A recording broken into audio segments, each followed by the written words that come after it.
Assalamualaikum warahmatullahi wabarakatuh. Ahoy semuanya, selamat datang di channelnya Gena Octavira.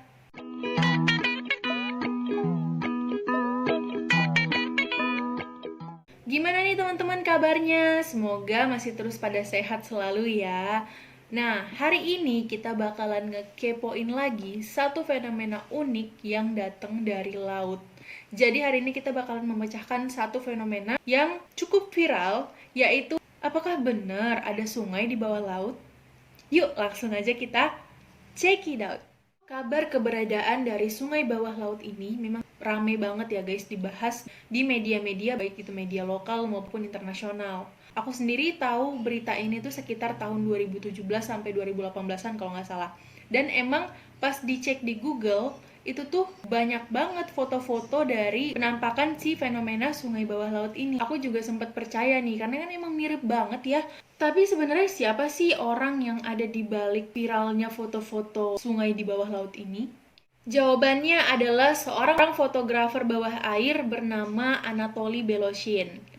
Jadi beberapa tahun yang lalu, Mr. Anatoly ini lagi hunting foto bareng sama temen-temennya yang fotografer juga. Mereka hunting fotonya itu di sebuah gua yang bernama Cenote Angelita yang terletak di tengah hutan belantara kawasan Kars sekitar 17 km dari kota Tulum, Meksiko. Nah, gua ini juga terletak deket banget sama lautan Karibia, hanya sekitar 12 km.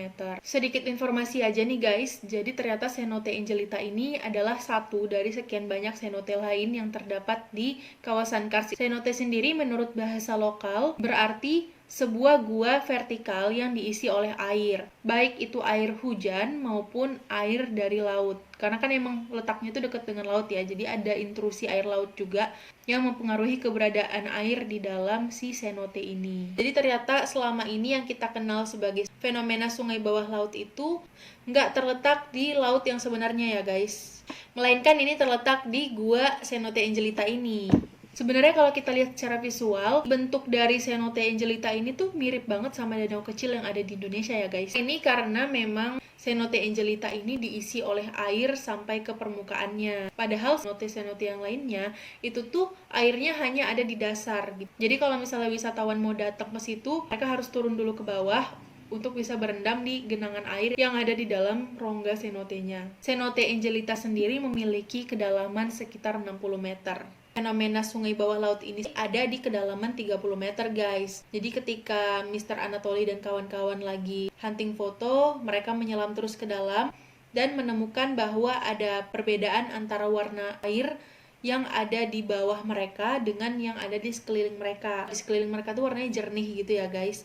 Nah, kalau yang air di bawah itu tuh berwarna kecoklatan, persis kayak sungai. Pas mereka coba untuk menyelami yang katanya sungai ini, masih bisa diselami gitu. Dan ketika udah menyelam, ternyata kedalamannya sekitar 1 meteran. Di lapisan air setelah sungai tadi, itu tuh gelap banget, kayak di laut dalam gitu. Nah, karena ini fenomena yang unik dan mereka belum pernah temui sebelumnya, pastilah mereka foto-foto di spot tersebut dan diupload ke media sosial. Mr. Anatoly sendiri menyatakan bahwa dia telah menemukan sebuah sungai di bawah laut yang lengkap dengan vegetasi berupa pohon, ranting, dahan, serta dedaunan kering.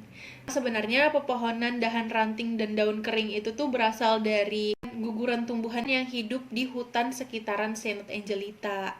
Nah, karena beliau menyatakan seperti itu, langsunglah ini jadi obrolan hangat di media sosial, dan ini mengundang para peneliti untuk melakukan penelitian di Cenote Angelita untuk membuktikan apakah benar ini sungai yang ada di bawah laut atau bukan.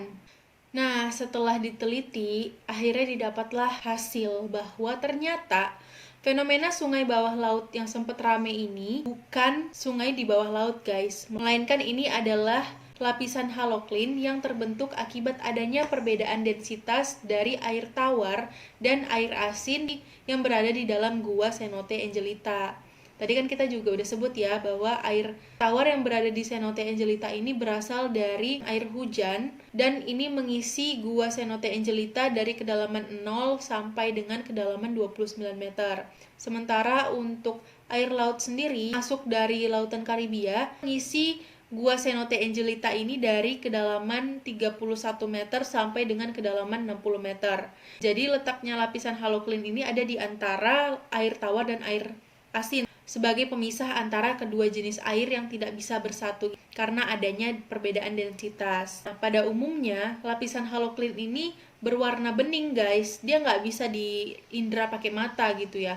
Tapi di Cenote Angelita ini lapisan halo clean-nya berwarna keruh. Tadi kan lokasi Cenote Angelita ini terletak di kawasan Kars ya. Menurut peneliti, ini menjadi tempat yang sangat ideal untuk terjadinya proses reduksi sulfat, di mana proses reduksi sulfat dilakukan oleh sekelompok bakteri dari jenis Epsilon Proteobacteria, di mana memang bakteri-bakteri jenis ini banyak ditemukan di ventilasi hidrotermal yang ada di dalam laut dan juga di Goa Kars di Cenote Angelita ini ya. Nah, mereka melakukan reduksi sulfat karena ingin mendapatkan energi dari situ. Sementara hasilnya tadi adalah asam sulfur. Nah, asam sulfur ini lalu berfungsi menjadi pelarut dari batuan gamping yang ada di dalam gua. Karena dia dilarutkan, terjadilah yang namanya endapan moon milk, yaitu endapan yang warnanya itu keruh, putih, ataupun kecoklatan gitu. Nah, jumlahnya yang banyak banget ini kemudian terperangkap di lapisan halo clean. Itulah yang menjadi alasan kenapa lapisan halo clean di Cenote Angelita ini warnanya keruh, seperti sungai. Meskipun fenomena halo clean yang keruh di Cenote Angelita ini termasuk fenomena yang unik, karena hanya ada yang sekarang diketahui itu cuma ada 3 ya guys di dunia. Jadi ada di Cenote Angelita, kemudian ada di Laut Hitam, sama di pantai yang ada di Australia gitu. Tapi peneliti juga menyarankan agar para wisatawan yang datang itu nggak lama-lama di situ gitu. Kalaupun memang mau ngelihat, jangan terlalu lama karena kandungan sulfur itu banyak banget dan ini bisa berbahaya bagi kesehatan manusia. Meskipun sebenarnya sejauh ini juga belum ada sih kasus-kasus kecelakaan di dalam Cenote Angelita. Hanya kita juga harus bisa menjaga diri aja ya, supaya tidak terjadi yang tidak diinginkan gitu. Oke guys, jadi segitu aja informasinya. Nah, semoga informasi ini walaupun sedikit ya, tapi bermanfaat, bisa nambah-nambah wawasan lah ya gitu. Dari sini kalian jangan lagi tertipu dengan fenomena yang katanya sungai di bawah laut, karena sejatinya ini adalah lapisan halo clean yang warnanya keruh akibat adanya kandungan asam sulfur yang tinggi dan berwarna putih kecoklatan yang disebut endapan moon milk. Kalau misalnya kalian suka video ini, jangan lupa kasih like-nya, komen, ide, dan saran video yang ingin banget kalian kepoin, supaya minggu depan bisa kita kepoin bareng-bareng lagi. Terima kasih banyak yang udah nonton sampai habis. Jangan lupa untuk subscribe channel ini dan nyalakan lonceng notifikasinya supaya kalian bisa tahu pas aku upload video baru dan menjadi pasukan kepo yang pertama kali nonton. Sampai bertemu di video berikutnya. Bye!